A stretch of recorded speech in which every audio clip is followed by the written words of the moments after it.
je veux dire que, après ça, je veux dire, la langue maternelle de ma mère était le yiddish, la moitié de la famille a été exterminée. Il y a quand même une langue qui est référente à chaque... Non, bien sûr que non, il y a des langues. Je veux dire que historiquement, les Juifs d'Europe de l'Est soit parlaient la langue du coin, la langue maternelle de mon père était le russe, soit parlaient le yiddish, mais les Juifs de Salonique parlaient le ladino qui était du vieil espagnol, et les Juifs d'Afrique du Nord parlaient soit le ladino, soit le judéo-arabe.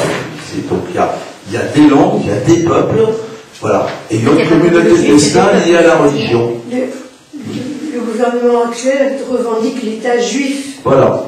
C'est-à-dire que c'est l'État juif. Tout à fait. Donc c'est réservé en principe aux juifs, je sais pas. Oui, c'est-à-dire que l'État d'Israël a codifié la façon d'être juif, donc on est juif par la mère ou on est juif par la religion, et il l'a codifié dans un mode raciste, c'est-à-dire que ceux qui sont juifs ont les droits, et ceux qui ne sont pas, ceux qui ne sont pas juifs sont des sous-citoyens s'ils sont à la nationalité israélienne. Je voulais juste dire un mot sur ce qu'a dit Sakina. Quand elle a dit les Palestiniens disent qu'évidemment il n'a jamais été question de jeter les Juifs à la mer et tout. Il y a un extraordinaire film qui a été fait par Eyal Sivan et qui s'appelle Jaffa, la mécanique de l'orange. Peut-être certains d'entre vous le connaissent. Et dans Jaffa, la mécanique de l'orange, il a sorti des images d'archives où on voit au sens propre du terme des milliers de Palestiniens jetés à la mer en 1948 à Jaffa, et donc fuyant les balles traçantes et tout, et fonçant dans la mer pour échapper à la mort. Et donc au sens véritable du terme, c'est pas les Juifs qui ont été jetés à la mer, ce sont les Palestiniens en 48. Juste pour ajouter un point, c'est que au départ, ce que dit Pierre était très codifié, c'est-à-dire mère juive reconnue comme telle, si j'ose dire, ou conversion religieuse. Après, avec l'obsession démographique que connaît le peuple juif israélien, finalement, cela a été très assoupli. C'est-à-dire que la moindre référence familiale juive suffit, quand on vient de Russie, par exemple, pour être accepté comme juif.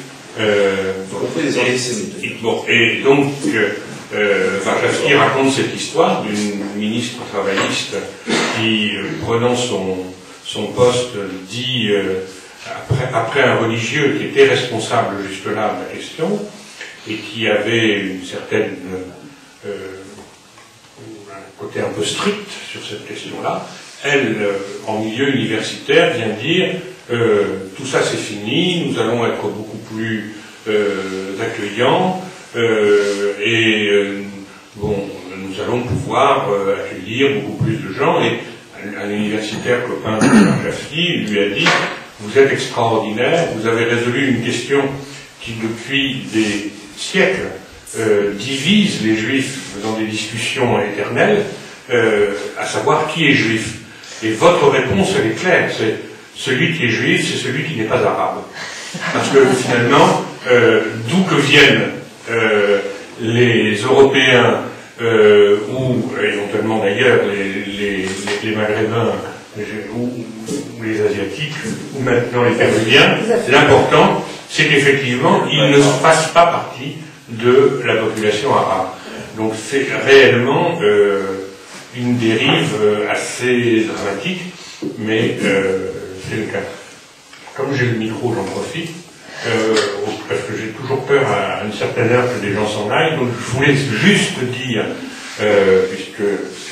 que si vous êtes venus et que ce sujet-là, vous avez envie de poursuivre son approfondissement, il y a d'autres rendez-vous qui seront proposés dans les semaines qui viennent en Gironde. Donc je vous signale simplement, il y a un tract sur la table, que le 30 avril, une délégation de Gaza du village d'Al-Karara sera en Gironde, et le soir, donc, nous les rencontrerons à l'Athénée à 20h. Vous avez le tract là-bas. Al-Karara est un village de Gaza qui est jumelé avec Saint-Pierre-d'Aurillac dans le sud Gironde, qui depuis des années est une des seules communes à avoir cette activité en tant que commune de jumelage et de travail.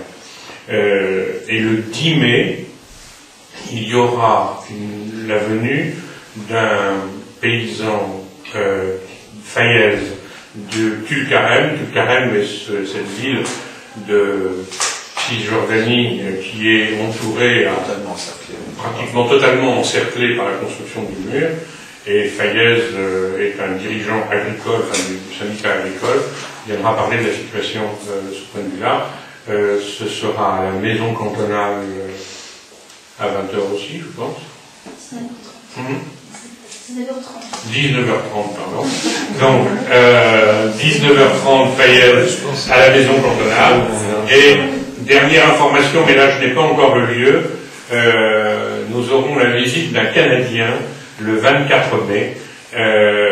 David Hipp est un dirigeant canadien de la campagne Une Arche pour Gaza, c'est-à-dire ce bateau qui se construit actuellement à Gaza, avec comme perspective de sortir de Gaza, au lieu d'être de rentrer.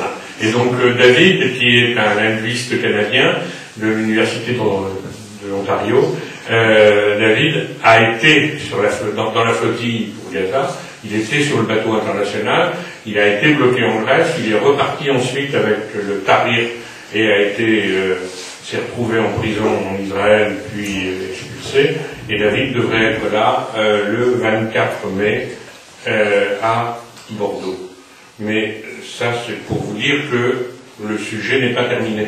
J'ai envie d'ajouter un point, parce qu'on peut peut-être parfois, c'est une question je réponds à une question qui n'a pas été posée, comme on dit, qui est pourquoi toujours la Palestine, pourquoi encore la Palestine? Est-ce qu'il n'y a pas d'autres pays, d'autres sujets qui devraient concentrer notre attention aussi? Et je crois qu'aujourd'hui, vraiment, cette question Israël-Palestine est quand même un des endroits qui concentre une des questions fondamentales. Il y a la question Israël-Palestine en tant que lieu de colonisation, etc., mais en même temps, on voit bien que c'est un enjeu international et que c'est d'une certaine façon le lieu de l'affrontement de la plaque tectonique de l'Occident avec la plaque tectonique des pays du Sud, si je peux faire ce résumé un peu brutal. Et quelque part, le fameux mur, est aussi un morceau du mur mondial. C'est un peu aussi un morceau du mur entre le Mexique et les États-Unis, ou le mur que le Maroc essaie d'établir, ou aussi le mur que les accords de Schengen essaient de créer, même s'il n'est pas aussi physique, de l'Europe face... Donc on est bien dans une question qu'il faut traiter, comme Pierre le fait, je crois, en tant que telle, comme question en tant que telle, mais en même temps, il faut considérer aussi que, d'une certaine façon, comme le Vietnam, dans les années 70, concentrait un peu la compréhension des affrontements, aujourd'hui, c'est ce conflit, qui n'est pas un conflit à proprement parler, cette guerre, qui est le concentré un peu, un lieu de concentration du débat mondial et de la lutte que nous avons à mener contre tout colonialisme et contre tout impérialisme. Mais je ne veux pas couper là le débat. Ben, s'il y a des annonces, je vais en faire aussi, en tenant les mots comme on peut. Et puis après, donc juste pour vous dire que dans la table au fond, vous trouverez des journaux comme Le Monde Libertaire qui est gratuit, vous pouvez prendre. En particulier, il y a eu un numéro qui a accompagné la tournée 5 caméras brisées, qui a été tiré, où il y a la présentation à la fois du cinéaste Emad Burna et du monteur Davidi. Autrement, vous avez aussi à côté une plaquette par rapport au boycott sportif. On ne peut pas s'en foutre puisque cette année doit avoir lieu le mondial de football des moins de 18 ans en Israël, le mondial européen, le mondial, non. L'euro des moins de 21 ans. L'euro des moins de 21 ans, donc l'extension de l'Europe qui est intéressante aussi, et une plaquette sur le boycott. Après, sur le... voilà, juste une promotion sur l'émission où on a fait un entretien radiophonique avec Pierre Sambou, la dernière émission HLRA qui a lieu le jeudi sur la Quai des Ondes, 90.1, de 20h à 22h, et il est podcasté, vous pouvez le réécouter l'émission. Ensuite, juste sur deux réflexions sur ce qu'on a dit et deux questions. La première, c'est que moi je pense qu'il y a aussi à réfléchir sur ce débat qu'on a eu en Europe, sur l'Europe qui se qualifie, dont le débat était d'une Europe judéo-chrétienne. Ça a fait un grand débat dans la Constitution européenne de la définir judéo-chrétienne. Qu'est-ce que ça voulait dire? Est-ce que c'est pas aussi un petit écho avec cette notion-là donc sur l'aspect emblématique peut-être de ce qui se passe en Israël, moi souvent, Israël-Palestine, je vois souvent ça comme à la fois un laboratoire, comment il s'appelle, à la fois idéologique, mais politique, technologique aussi. Il y a beaucoup d'armes qui sont testées là-bas. Alors on sait qu'en Europe aussi il y a des technologies de répression, mais beaucoup de personnes meurent à Bivin comme ailleurs avec des gaz lacrymogènes, et on peut penser donc que ce sont d'autres armes chimiques qui sont testées, et que derrière ça il y a bon, c'est pas comment il s'appelle le livre de mémoire 1984 de George Orwell sur la question des comment les politiques autoritaires, à défaut d'être totalitaires, ont besoin de cette guerre des mondes, et comment se crée un nouveau bloc, comment il était insupportable dans cette fin de l'histoire que le monde soit sans cette opposition des blocs, et comment les populations ont toujours besoin pour être matées de la peur d'un adversaire qui est mené, et que donc là c'est aussi un des fronts, comme disait Orwell, de cet autre bloc qui est mené.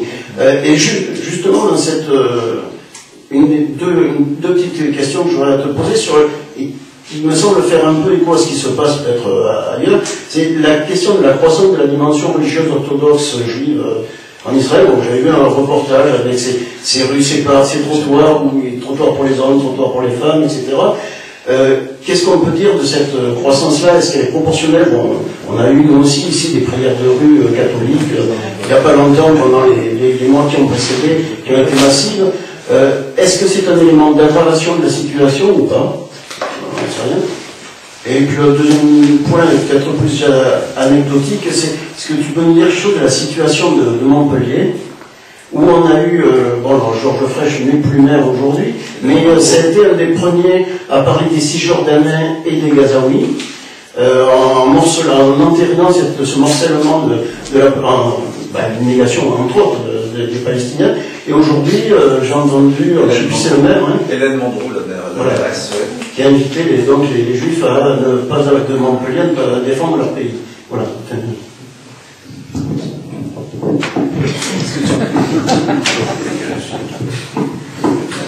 Voilà, sur un peu l'affaire de Montpellier, il y a un communiqué de l'UJFP que vous pourrez trouver sur notre site ujfp.org. Bon, quelques réflexions sur ce qui a été dit. George Bush avait déclaré la guerre du bien contre le mal, le choc des civilisations.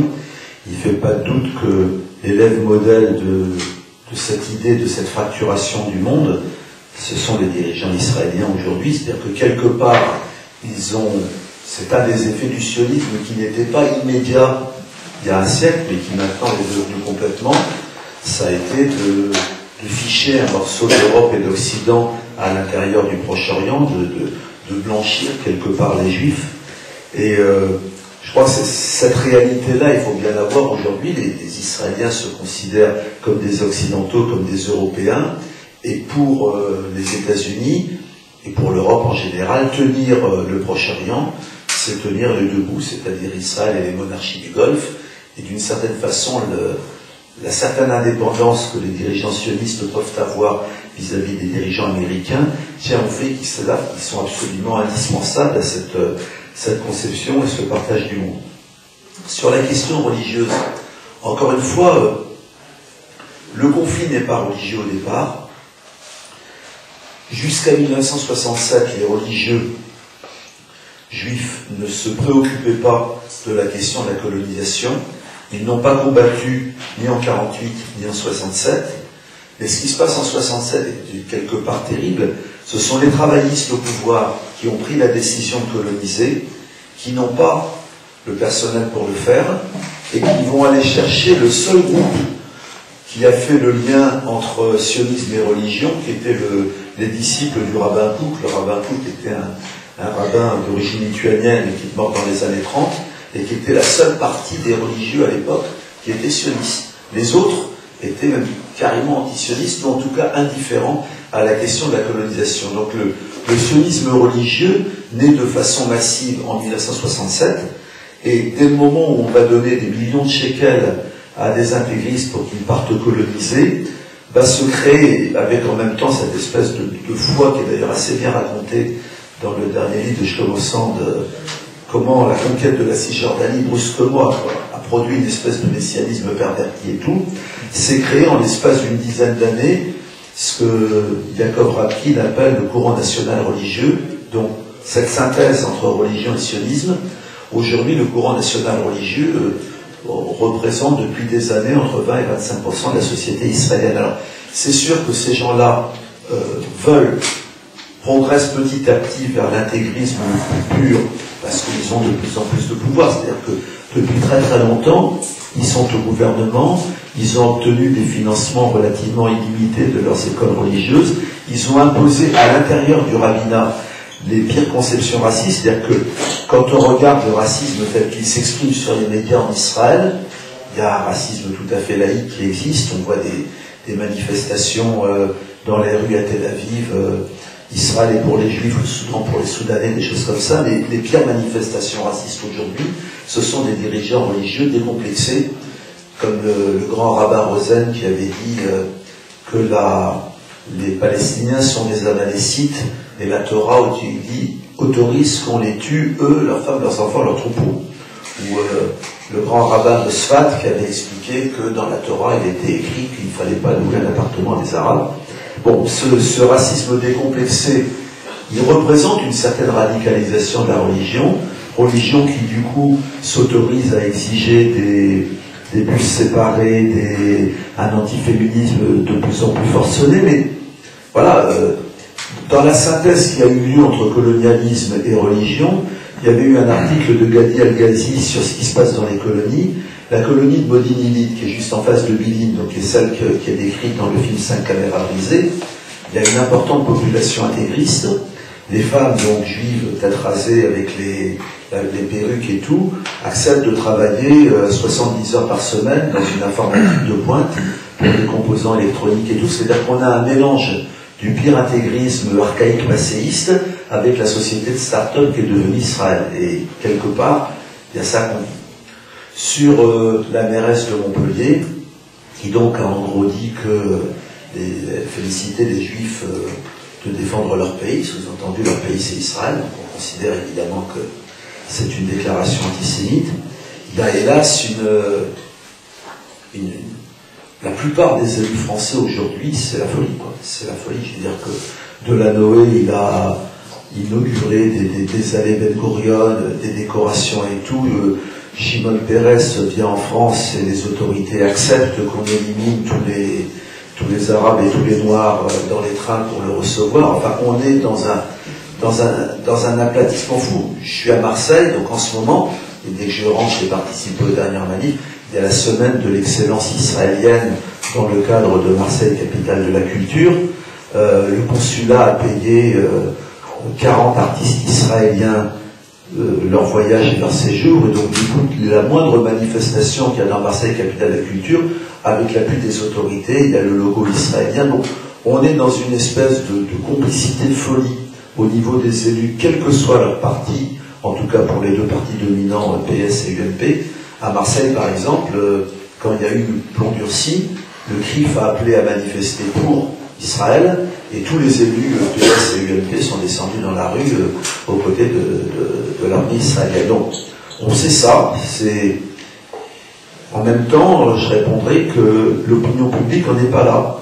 L'opinion publique est plutôt pro-palestinienne. Donc, il y a on a véritablement un travail à faire de pression énorme sur nos élus pour le comportement qu'ils ont.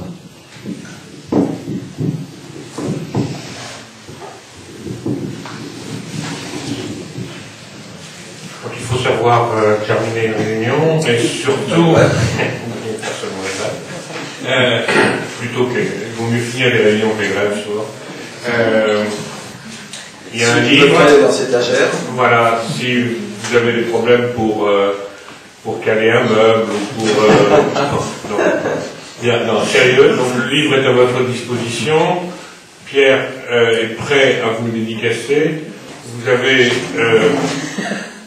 si vous ne voulez pas faire la queue, parce qu'il y a des gens qui font signer, vous en profitez pour prendre des papiers au fond pendant ce temps-là. Et il y a quelque chose à boire.